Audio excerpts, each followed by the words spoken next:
Welcome to JSR IAS academy.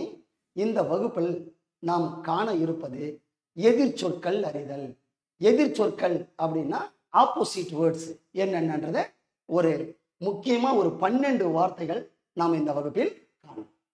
First பாருங்க, ஒன்று இம்மை, அதுக்கு எதிர்ச்சொல் மறுமை. இம்மை அப்படின்னா இந்த பிறப்பு, இப்ப நம்ம வாழறோம் இல்லையா, இந்த பிறப்பு தான் இம்மை. அடுத்த பிறவின்னு ஒண்ணு இருக்கு இல்லையா, அதுதான் மறுமை அப்படின்னு சொல்லுவாங்க. ரெண்டாவது புறம் தூய்மை அப்படின்னா என்ன அர்த்தம்? வெளியில தூய்மைப்படுத்திக் கொள்வது. அகம் தூய்மை மனசு சுத்தமாக இருப்பது.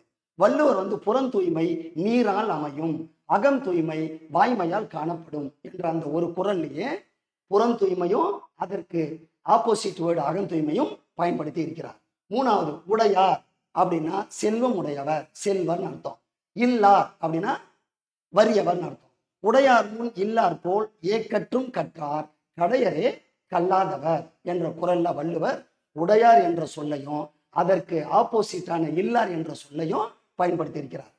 நான்காவது பொய்மை அப்படின்னா பொய் பேசுதல், அதற்கு ஆப்போசிட் எதிர்ச்சொல் வாய்மை.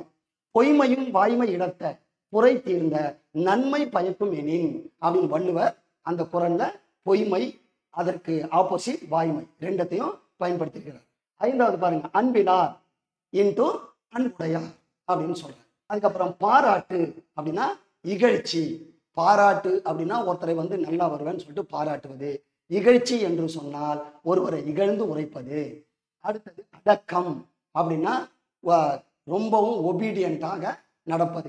அடக்கம் அமரருள் உய்க்கும், அடங்காமை ஆறிருள் உய்த்து விடும் வள்ளுவர் சொல்றார். அப்ப அடக்கம் என்றால் பணிவு, அடங்காமை என்றால் யார் சொல்றதையும் கேட்காமல் இருப்பது. அடுத்தது எட்டாவது இனிய, அதுக்கு எதிர்ச்சொல் இன்னாத.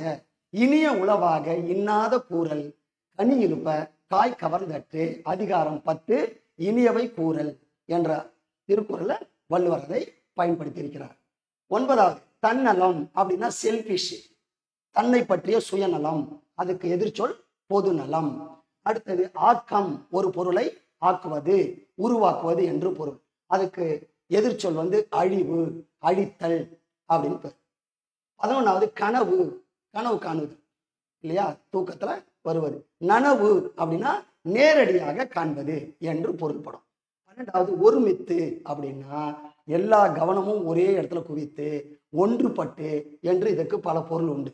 மாறுபட்டு அப்படின்னா அப்படியே ஆப்போசிட், கருத்து வேறுபட்டு என்று பொருள்படும்.